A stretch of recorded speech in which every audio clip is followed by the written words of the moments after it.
কালে কেন বাংলাদেশে সন্ত্রাসী হামলার হুমকি বা সম্ভাবনা বেড়ে গেছে?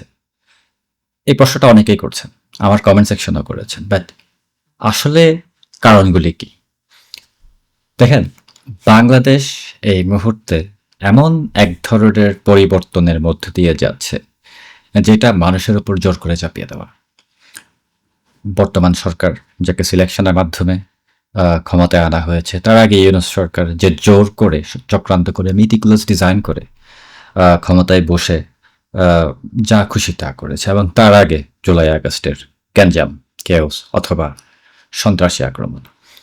সো আপাত দৃষ্টিতে যদি দেখেন, মনে হবে যে এগুলি আসলে কোনো কিছু না, এগুলি একটা বিচ্ছিন্ন ঘটনা, এগুলির সাথে কোনো কিছুর কানেকশন নাই। বাট ট্রুলি স্পিকিং, বাংলাদেশে এখন বড় ধরনের একটা চক্রান্ত অথবা মেটিকুলাস ডিজাইনের এক্সিকিউশন চলছে, এবং সেটা যে আজ থেকে বা গত মাস থেকে শুরু হয়েছে তা না, এটা আসলে শুরু হয়েছে আরো অনেক বছর আগে, যেগুলি আমাদের চোখে আসেনি, কিন্তু পরবর্তীতে আমরা আস্তে আস্তে বুঝতে পেরেছি।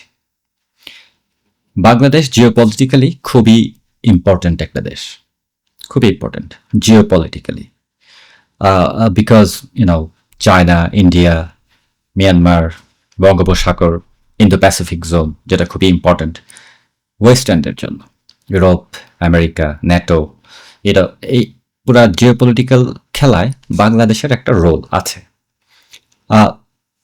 পুরা গ্লোবাল স্কেলে হয়তো বাংলাদেশের রোলটা ছোট, বাট ইন্দো প্যাসিফিক বা এশিয়া প্যাসিফিকের এই জায়গাটাতে বাংলাদেশের ভালো একটা গুরুত্ব আছে, এবং যে কারণে আমেরিকান সামরিক বাহিনী বলেন বা আমেরিকানদের কাছে বাংলাদেশের এই ভূখণ্ডটা খুবই গুরুত্বপূর্ণ, but not not because for বাংলাদেশের মানুষের জন্য, বাংলাদেশের ট্রেডের জন্য, বাংলাদেশে কি আছে না আছে, তেল গ্যাস, এগুলোর জন্য না।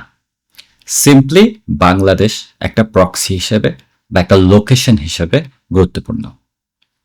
যারা বাংলাদেশকে জিওপলিটিক্যালি গুরুত্বপূর্ণ বলছে বা বাংলাদেশকে বিভিন্ন জায়গায় বিভিন্নভাবে ইউজ করতে চাইছে, তারা কিন্তু বাংলাদেশকে ওই বিজনেসের জন্য, ট্রেডের জন্য ইউজ করতে চাইছে না। বাংলাদেশকে একটা বেস হিসেবে ইউজ করতে চাইছে, বাংলাদেশকে একটা জিও লোকেশন হিসেবে ইউজ করতে চাইছে, যেখান থেকে তারা হয়তো মিসাইল লঞ্চ করবে, তারা হয়তো তাদের নেভাল সাবমেরিনগুলি রাখবে, অথবা এখান থেকে ইউনো মিসাইল মারবে, অস্ত্রশস্ত্র পাঠাবে বা সোলজার রাখবে টু কাভার চায়না, মিয়ানমার, এই পুরো জায়গাটা, বিশেষ করে চীনের উপরে ছড়ি ঘোরানোর জন্য। এখন আপনারা প্রশ্ন করতে পারেন যে আরো তো অনেক জায়গা আছে, কেন বাংলাদেশ? বঙ্গোপসাগর, সেন্ট মার্টিন, এই পুরো জায়গাটায় একটা ভালো লোকেশনে আছে, আনটাচড বলা যায়, যে কারণে বাংলাদেশের জিওপলিটিক্যাল গুরুত্বটা আছে এই এলাকায়। মেক নো মিস্টেক, জিওপলিটিক্যাল গুরুত্ব এটা ট্রেড বা বিজনেসের ক্ষেত্রে না, শুধু সামরিক ক্ষেত্রে। আর এই সমস্ত ক্ষেত্রে যখন একটা দেশ আরেকটা দেশকে ইউজ করে প্রক্সি হিসেবে বা বেস করে, তখন কি হয়? ইরানের সাথে আমেরিকার যুদ্ধে বা ইসরায়েলের যুদ্ধে খেয়াল করেছেন যে মিডল ইস্টের বিভিন্ন দেশ, যারা কিন্তু যুদ্ধে জড়ায় নাই, তাদের দেশের ভূখণ্ড ইউজ করে যখন মিসাইল মারে, ইরান কিন্তু ওই দুবাইতে মেরেছে, ইরান কিন্তু কাতারে মেরেছে, ইরান কিন্তু সৌদি আরবে মেরেছে, রাইট? সো আলটিমেটলি এই পুরা জায়গাটার বাংলাদেশের মূল্যটা এখানে, বিদেশিদের কাছে বা পরাশক্তিদের কাছে। এখন এই জায়গাটা হাত করতে হলে, বিশাল জনপদ, 10-20 কোটি মানুষের দেশ, এই এই জায়গায় সহজে তো কেউ পেনিট্রেট করতে পারবে না। আওয়ামী লীগ সরকার যখন ক্ষমতায় ছিল, তারা একেবারে খুবই কনসাস ছিল এই ব্যাপারে, যে বাংলাদেশে অন্য কোনো থার্ড কোনো দেশকে ইউজ করতে দিবে না বাংলাদেশকে, এখানে কোনো আমেরিকার বেস করতে দিবে না, এখানে কোনো বাহিরের পরাশক্তি বা কোনো ধরনের প্যাক্ট বা ব্লকের মধ্যে বাংলাদেশ কখনো ঢুকবে না, কারণ এগুলিতে ঢুকলেই বিপদ। এক পক্ষের সাথে যদি ঢুকেন, আরেক পক্ষ আপনার শত্রু হয়ে দাঁড়াবে, স্বাভাবিক। সো আওয়ামী লীগ সরকার সবসময় এই জিনিসটা মেনটেন করে এসেছে, যে না, আমরা সবার সাথে শত্রুতা করব না, আমরা সবার সাথে বন্ধুত্ব করব, ব্যালেন্স করব, বাট আমরা কারোর সাথে বেশি বন্ধুত্ব করবো না বা কারোর সাথে বেশি জড়াবো না। আমরা যেখানে আছি আমাদের প্রতিবেশী দেশগুলোর সাথে ভালো সম্পর্ক রেখে চলবো, যাতে এই এলাকায় বিদেশিরা, ওয়েস্টার্নাররা করতে না পারে, হাতু সাই পেনিট্রেট করতে না পারে, অথবা কোনো বড় ধরনের পাওয়ারফুল ইনফ্লুয়েন্স করতে না পারে বা অ্যাবিউজ করতে না পারে। সো এখন আমেরিকানরা আমেরিকান বলেন বা ইউরোপিয়ান ইউনিয়ন বলেন, বাংলাদেশকে ইউজ করতে চাইছে জিও পলিটিক্যাল লোকেশন হিসেবে ভবিষ্যতের কোনো একটা কনফ্লিক্টের জন্য, বিশেষ করে চায়না তাইওয়ান এই যুদ্ধটার জন্য বাংলাদেশকে ইউজ করতে চাইছে একটা জিও লোকেশন হিসেবে। এখন বিশাল জনপদের এই দেশকে হাত করতে হলে এমনি এমনি হাত করা যাবে না। প্রথমে বাংলাদেশের সরকারকে দুর্বল করতে হবে। আওয়ামী লীগ সরকার কিন্তু অনেক শক্তিশালী ছিল, বিশেষ করে আওয়ামী লীগ সরকারের ফরেন পলিসি অনেক শক্তিশালী ছিল।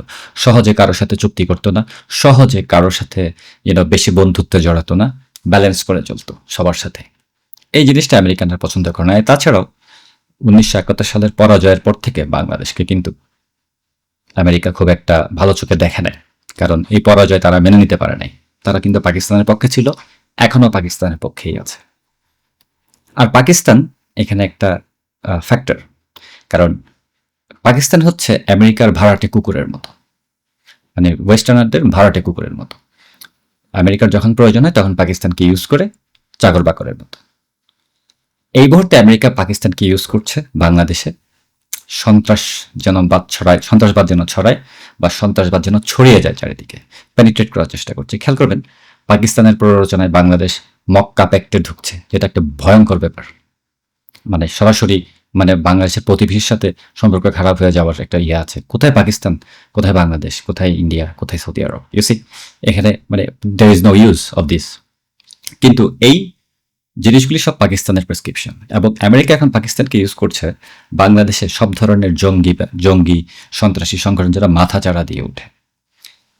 কিছুদিন আগে জাতিসংঘের সিকিউরিটি কাউন্সিলের যে ওয়ার্নিং ছিল যে বাংলাদেশে আল কায়দা, আকিস যেটাকে বলে, আল কায়দা ইন সাবকন্টিনেন্ট, সেটার বেস বাংলাদেশে হচ্ছে। তারা বাংলাদেশে এখন এই ধরনের একটা সেটেল হতে চাচ্ছে, বাংলাদেশে তারা ঘাঁটি গাড়ছে, শিকড় গাড়ছে।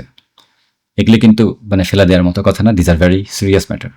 কেন করছে, কেন তারা বাংলাদেশে আসছে, কারা এদেরকে করছে? আপনারা জানেন পুরো পৃথিবীতে টেরোরিস্টের কারখানা হচ্ছে এই পাকিস্তান।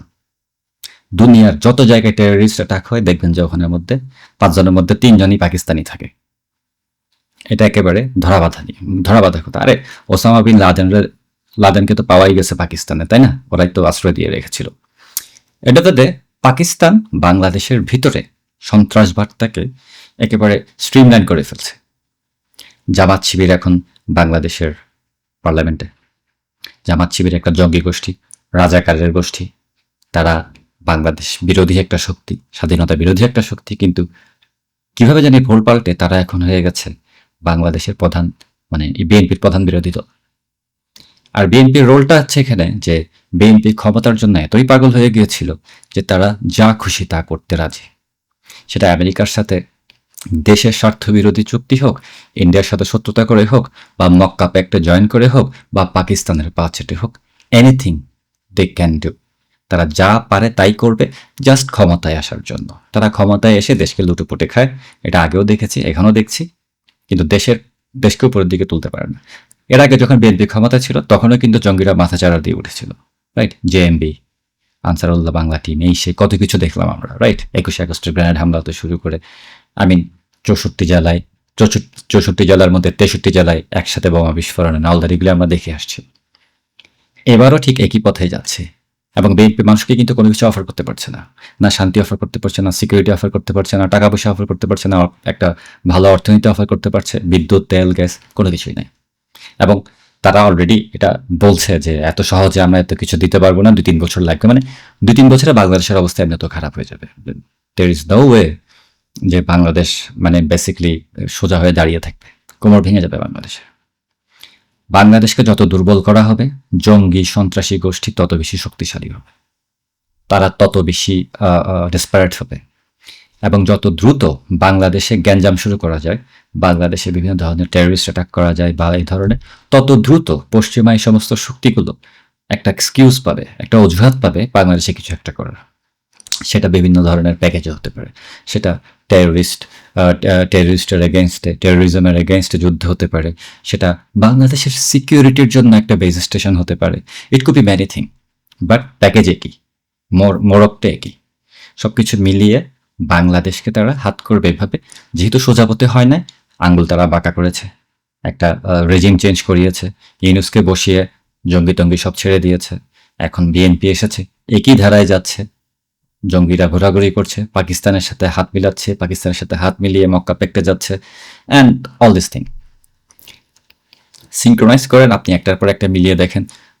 2024 জুলাই আগস্ট থেকে এখন পর্যন্ত যা যা হয়েছে সবকিছু একটার পর একটা মিলিয়ে দেখেন। You don't have to trust me, just নিজের বুদ্ধি কাজে লাগান, নিজের কমন সেন্স কাজে লাগান, খুব বেশি বুদ্ধিমান হতে হবে না। সো অচিরেই বাংলাদেশে জঙ্গিবাদ, সন্ত্রাসবাদ এগুলি অনেক বেশি পরিমাণে বাড়তে থাকবে, এবং একই সাথে বাংলাদেশের মানুষের জানমালের নিরাপত্তা তো থাকবেই না, সেই সাথে সেই জঙ্গি হামলা জাস্ট একটা অজুহাত, সেই অজুহাত ধরে, সেই লেঞ্জা ধরে বাংলাদেশে বিভিন্ন পরাশক্তির আস্তে আস্তে ঘাঁটি কাটবে।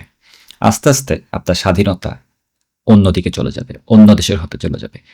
আমেরিকা পাকিস্তানের একটা বড় দুঃখ রয়ে গেছে যে 71-এ তারা হেরেছিল।